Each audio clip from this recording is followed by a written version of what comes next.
Alhamdulillahirrabbilalamin, para murid, santri, dan pemirsa.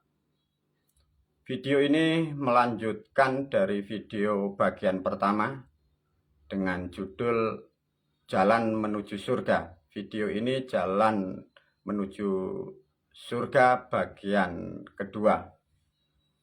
Para pemirsa dimanapun berada, betul-betul dipahami video ini. Karena apa? Saya kira video ini satu-satunya untuk membimbing, untuk menuntun, untuk mengarahkan satu cara berpikir, dua melakukan spiritual, dan tiga akan menghantar jiwamu agar bisa kembali apa yang disebut asal muasal dari Sang Maha Pencipta, masuk di alam yang disebut surga bagi bangsa manusia. Khususnya murid dan santri, pahami betul-betul video ini. Baik para pemirsa, dilanjutkan dengan gambar yang di video ini.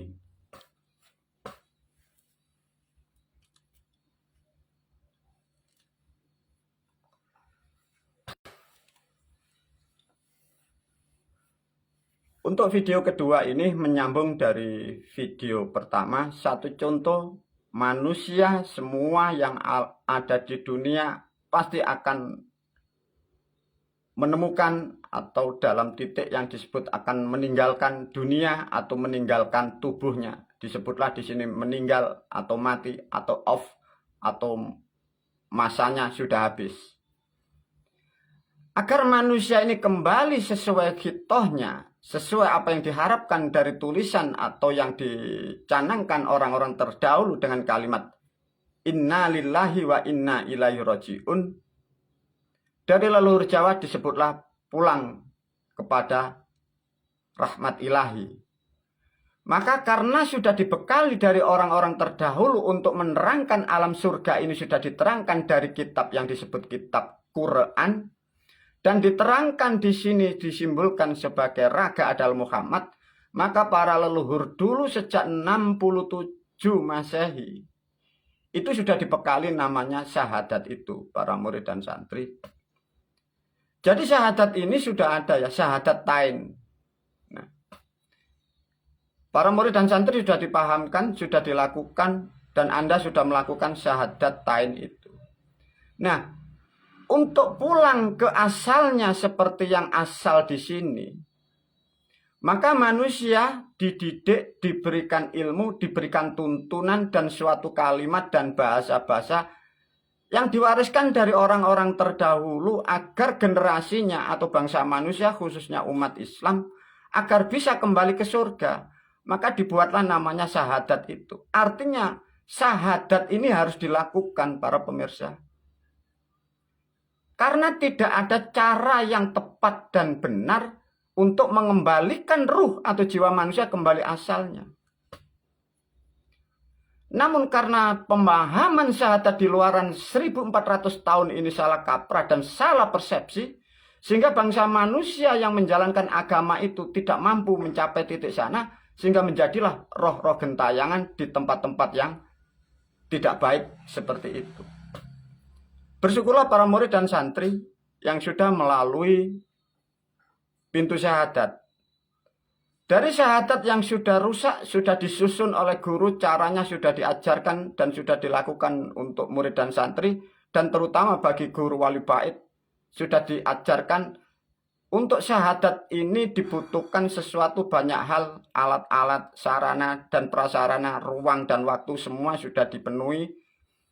Nah, dari syahadat inilah para murid dan santri, dari pintu inilah nanti bangsa manusia atau jiwa manusia yang di dunia ini akan menuju kembali ke asalnya di sini.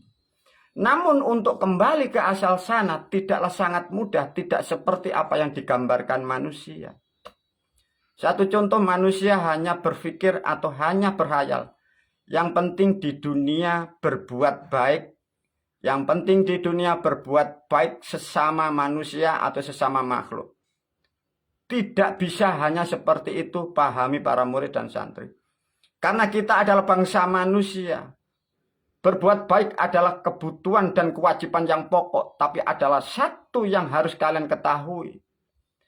Tatkala manusia tidak faham asal usulnya, pola pikirnya tidak mampu dan tidak mencapai. Karena pikir adalah jalan yang dilalui bangsa manusia. Maka sebaik apapun pahala manusia itu, sebaik apapun perilaku manusia, tetap manusia itu kalian tidak akan pernah mampu masuk ke alam surga sana. Lantas kemana guru orang-orang seperti itu? Maka di pelajaran yang lain sudah diterangkan. Tatkala manusia itu baik, biasanya hanya nitis atau reinkarnasi kembali lagi jadi bangsa manusia. Tatkala bangsa manusia perilakunya buruk seperti hewan, dia pun nitis atau reinkarnasi menjadi hewan. Tatkala manusia itu buruk akhlaknya, buruk pengetahuannya, buruk imannya, manusia itu menjadi roh-roh gentayangan yang di luaran sana di tempat-tempat yang tidak baik seperti itu. Bersyukurlah para murid dan santri dan juga para pemirsa yang mampu memahami, yang mampu mengilustrasikan, yang menganalisa hal-hal seperti ini.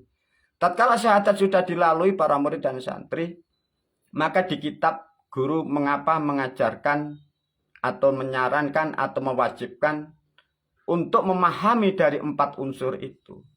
Tatkala 4 unsur ini sudah aku ajarkan melalui cara yang sudah aku rancang, yang sudah aku ciptakan, maka di dalam kitab para murid dan santri guru selalu mewajibkan ada yang disebut laku limo. Dari laku limo inilah para murid dan santri, apa-apa yang ada di dalam proses kehidupanmu di sini dibenahi dengan sistem yang diciptakan guru itu.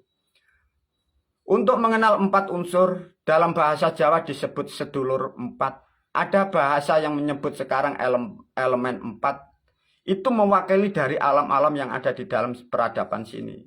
Mewakili alam-alam yang di Gua Garbo, alam kandungan, atau di Gua Hiro. Tatkala laku limo sudah dilakukan para murid dan santri, ada laku lagi yang harus kalian lakukan untuk mensucikan tubuh. Karena tubuh ini kita adalah dipinjami dari sesuatu yang ada di perjalanan di sini. Kita ini dipinjami tubuh. Tatkala ini nanti kita lepas ruh dan jiwa manusia, maka guru mengajarkan namanya ilmu laku pitu. Maka murid dan santri diwajibkan atau disarankan minimal laku limo bagi manusia, murid dan santri, dan lebih tepat kalau sudah mampu melakukan laku pitu. Dan ada pendidikan yang lebih tinggi bagi guru wali bait. Laku yang lain itu adalah kebutuhan spiritual. Namun laku pitu adalah kewajiban murid dan santri agar kalian pulang ke sana, masuk ke surga. Kalian sesuai apa asalnya dari sini.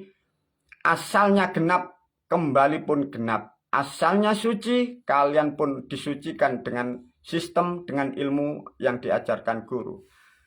Tatkala laku limo sudah dipenuhi bagi para murid dan santri dan laku pitu sudah digenapi, nah di sini ada sesuatu hal yang sangat pokok untuk membuka kunci masuk ke alam surga.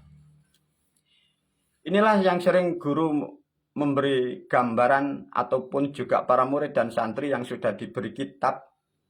Di dalam kitab Rasul guru menulis ada bahasa Iqra. Sejak 67 Masehi leluhur kita sudah membuat kalimat yang baku untuk regenerasinya atau umat manusia agar bisa kembali di sana. Tatkala laku limo dan pitu selesai sebagai tubuh dan di dalamnya sudah dibersihkan, mindset atau jalan pikiran harus mampu melalui 5 tahapan. 1, 2, 3, 4, 5 tahapan. 5 tahapan ini dijamak oleh leluhur kita dengan bahasa Iqra. Ukoro, diberi bahasa, diterangkan dengan kitab Al-Quran. Iqra bismi rabbikal ladzi khalaq, khalaqal insana min alaq, Iqra warabbukal akram. Cukup kalimat itu yang Anda harus pahami dan harus mengerti sementara artinya. Tatkala sudah bisa mengucapkan, mengerti artinya, baru masuk ke ranahnya. Lakukan syahadat yang tepat, lakukan laku limo, laku pitu. Baru di sini nanti membutuhkan sesuatu hal, membuka tabir, password atau keyword masuk ke alam surga. Nah inilah para murid dan santri. Surga yang dimaksud di sini adalah surga pertama dari level yang ke-9. Tatkala dari 1, 2, 3, 4, 5 password atau keyword ini mampu dibuka bagi bangsa manusia. Bangsa manusia itu pun bisa nanti masuk ke level-level di alam-alam sana. Bahkan sampai yang terakhir disebutlah swarga loka bagi orang-orang yang diridhoi oleh Sang Maha Pencipta. Nah, untuk mengulas yang disebut Iqra murid dan santri, maka selalu guru berpesan, lakukan dulu laku 7. Ya, ada 1, 2, 3, 4 password dan keywordnya di sini untuk masuk kembali ke alam surga. Tatkala Iqra ini nanti sudah dipahami dan sudah dimengerti bagi murid dan santri, dibekali di kitab yang lain ada kalimat yang disebut sabaha, artinya sucikan. Maka disebut di situ sabihisma rabbikal a'la alladzi qaddara fahada. Nah, dari dua ini Iqra dan sabaha adalah satu rangkaian untuk menyempurnakan atau untuk mensucikan mulai tubuhmu yang lapisnya 7, mulai unsur 5 sampai unsur 4 sampai perilaku di sini turun, dimulai dari syahadat yang tepat dan yang benar sesuai apa yang diajarkan guru.